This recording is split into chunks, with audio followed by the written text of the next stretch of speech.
The bakery sat on a corner in the older part of town, the kind of place that had been there for generations and would probably be there for generations more. It had wooden display cases with glass fronts that showed off rows of pastries and cakes, and the smell of butter and sugar hung in the air like a sweet fog.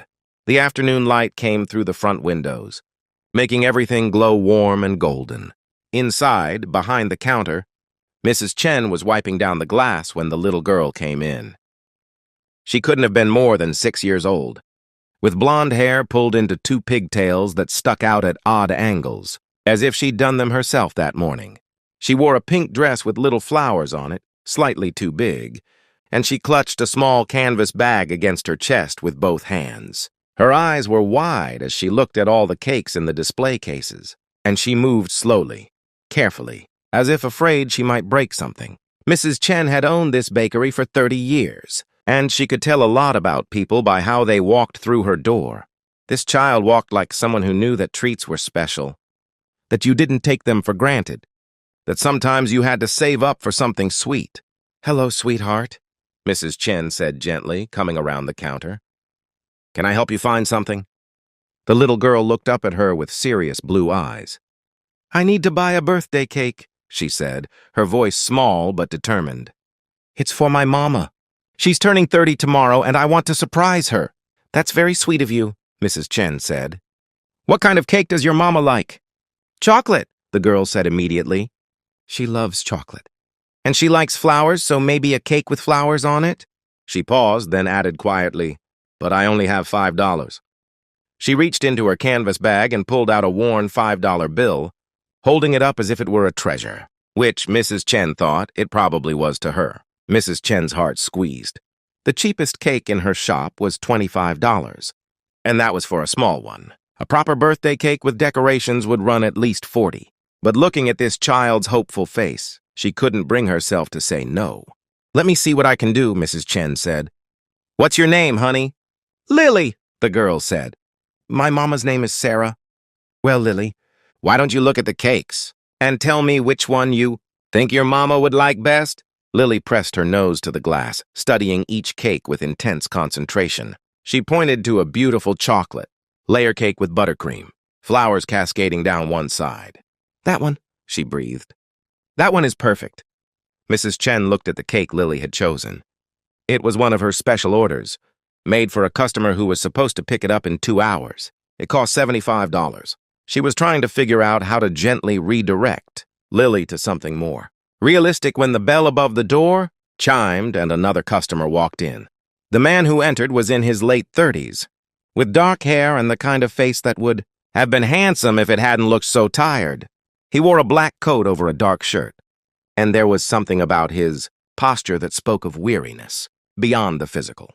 He moved to stand politely behind Lily, waiting his turn, and Mrs. Chen noticed he had good manners despite seeming lost in his own thoughts. "Excuse me, sweetheart," Mrs. Chen said to Lily. "Let me help this gentleman, and then we'll figure out your cake, okay?" But Lily was already turning around, and when she did, she looked up at the man with those serious eyes and said something that made everyone in the bakery stop and pay attention. "Excuse me, sir," Lily said in her small voice. "Are you sad?" The man blinked, clearly startled. What? You look sad," Lily said matter-of-factly. "My mama looks like that sometimes, when she's worried about money or when she misses my daddy." "Are you missing someone?" Mrs. Chen started to apologize. "I'm so sorry, sir.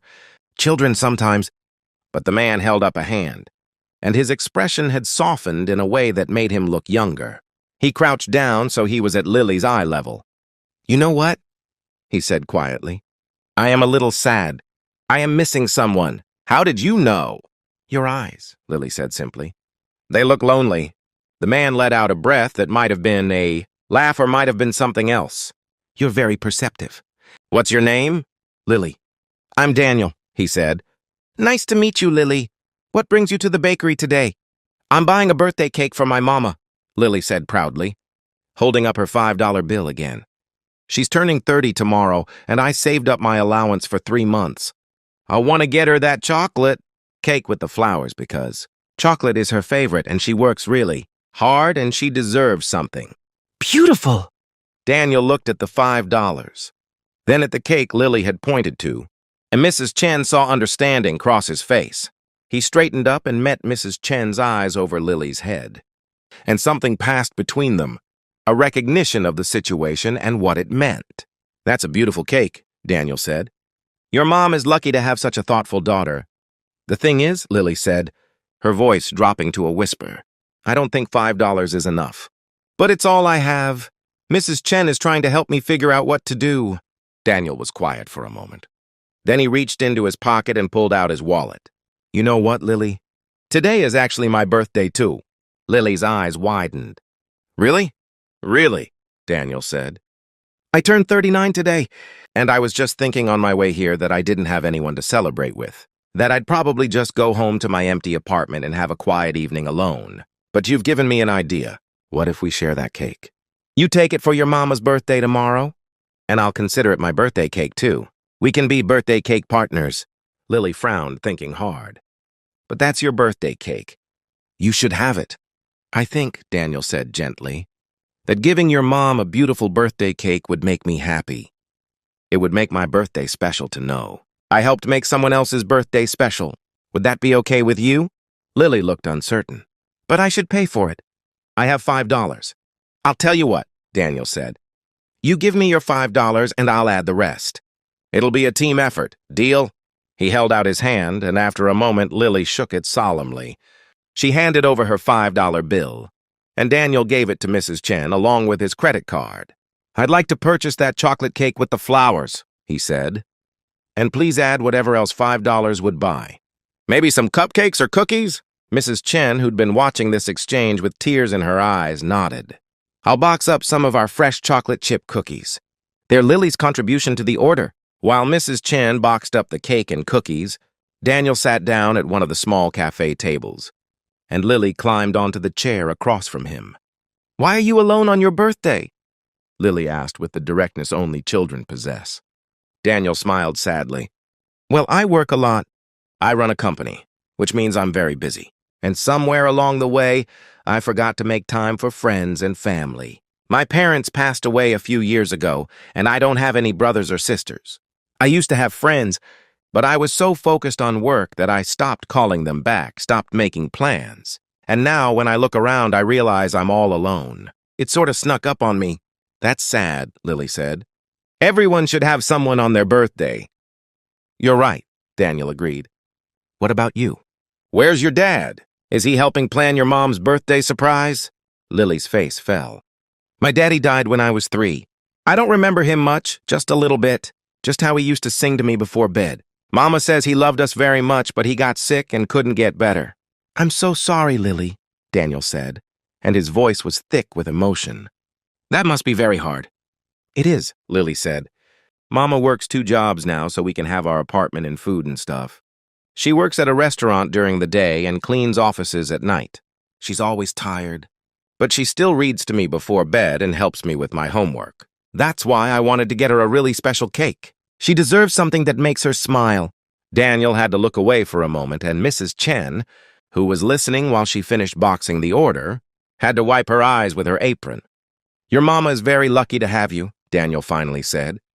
"Mr. Daniel?" Lily said. "If you're alone today, do you want to come to Mama's birthday party tomorrow? It won't be fancy. We're just going to have cake and ice cream in our apartment. But you shouldn't be alone on your birthday, even if it was yesterday by then." Daniel looked at this child, who'd known him for 10 minutes and was inviting him into her home, into her family's celebration, simply because she thought no one should be alone. And he felt something crack in his chest, some wall he'd built around himself to protect against the loneliness he'd been pretending wasn't there. "Are you sure your mom would be okay with that?" he asked. "Mama always says we should be kind to people, especially people who are lonely or sad. And you're both, I think. So yes, she'd be okay with it." Mrs. Chen brought over the boxes, the beautiful cake, and a container of cookies. Daniel took out a business card and handed it to Lily. "This has my phone number on it," he said. "Ask your mama to call me if it's really okay for me to come to the party. If I don't hear from her, I'll understand. But Lily, thank you. You've made my birthday better than I expected." Lily carefully put the card in her canvas bag. "Thank you for helping me get Mama's cake. You're a good birthday cake partner. Daniel helped Lily carry the boxes to the address she gave him, which turned out to be a modest apartment building 4 blocks away. He insisted on making sure she got home safely, and when a woman in her late 20s answered the door, clearly surprised to see her daughter with a stranger and expensive bakery boxes, Daniel quickly explained the situation. Sarah, Lily's mother, had the same blue eyes as her daughter, and the tired but kind face of someone who worked too hard and worried too much. She tried to refuse the cake, saying it was too much, but Lily insisted it was, already paid for with her $5 and some help from her birthday cake partner. "I promise I didn't approach your daughter," Daniel said quickly, seeing Sarah's understandable wariness. "We met at the bakery, and she noticed I was alone on my birthday. She has a very kind heart. The cake is genuinely from both of us." Sarah looked at the expensive cake, then at her daughter's proud face, then back at Daniel. "I don't know what to say. This is incredibly generous." "Lily invited me to your birthday celebration tomorrow," Daniel said. "I know that's presumptuous, and I completely understand if you'd prefer I not come, but I wanted you to have my card and to know that your daughter is remarkable. She noticed I was lonely and decided to do something about it. That's a gift you've given her, that compassion." Sarah took the card, saw the company name, and her eyes widened. "You're the CEO of Stratford Industries?" Daniel nodded. "I am. But today I'm just Daniel, someone who met your daughter in a bakery and remembered what it's like to believe. People can be kind to each other for no reason other than it's the right thing to do." That night, Sarah called Daniel. She told him how Lily hadn't stopped talking about her birthday cake partner, about how hard her daughter had worked to save that $5, about how much the gesture meant to them both. She apologized for initially being suspicious and explained that as a single mother, she had to be careful. But she said that if he truly wanted to come to the party, they'd be honored to have him. The next evening, Daniel showed up at their apartment with flowers for Sarah, a wrapped present for Lily that he'd spent hours picking out, and ice cream to go with the cake. The party was small, just the 3 of them in a tiny apartment that was clean but sparse, decorated with handmade birthday banners that Lily had created with crayons and construction paper. They ate pizza that Sarah ordered with money she'd saved. They sang Happy Birthday, and they cut into the beautiful chocolate cake with buttercream flowers. And Daniel couldn't remember a birthday, couldn't remember any evening that had felt more like home. Over the following months, Daniel became a regular part of Lily and Sarah's life. He came to dinner once a week, helped Lily with school projects, and made sure Sarah's old car got fixed when it broke down. He established a scholarship fund in his parents' names and made sure Sarah was the first recipient so she could cut back to one job and finish the nursing degree she'd abandoned when her husband died. He also started making changes in his own life. He reconnected with old friends, started leaving work at reasonable hours, and learned that the company didn't fall apart if he wasn't there every minute. He began to build a life that felt full instead of empty, connected instead of isolated. A year after that meeting in the bakery, Daniel asked Sarah to dinner, just the 2 of them, at a nice restaurant. He'd been careful about his growing feelings for her, aware of the power dynamics and wanting to make sure anything between them was genuine and not based on gratitude or obligation. But his feelings had only deepened, and after months of friendship and family dinners and slowly building something real, he finally told her he'd fallen in love with her. Sarah, who'd been resisting her own feelings for the same reasons, finally admitted she loved him too. They were married the following spring, in a small ceremony where Lily was the flower girl and Mrs. Chen made the wedding cake. Daniel adopted Lily officially, and she started calling him Dad about 6 months later. Tentatively at first, and then with the comfortable ease of a child who felt secure. On their first anniversary, as they celebrated with chocolate cake from Mrs. Chen's bakery, Daniel told Lily that she'd saved his life that day she walked into the bakery with $5. "I thought I was successful," he said. "I had money and a company and all the things people think mean you've made it. But I was completely alone, and I didn't even realize how empty I was until a 6-year-old girl looked at me and said I looked sad. You saw me, Lily, you saw I was lonely, and instead of walking away, you included me. You invited me to be part of your family when I didn't have one. That's the greatest gift anyone's ever given me." Lily, now 8 years old and more confident but still possessing that same kind heart, hugged him tightly. "You were my birthday cake partner," she said. Partners don't leave each other alone. Years later, when Lily graduated from college, she gave a speech at the ceremony about the people who'd shaped her life. She talked about her mother, who'd worked 2 jobs and still found time to read bedtime stories. She talked about her father, who'd died before she could really know him, but whose love she still felt.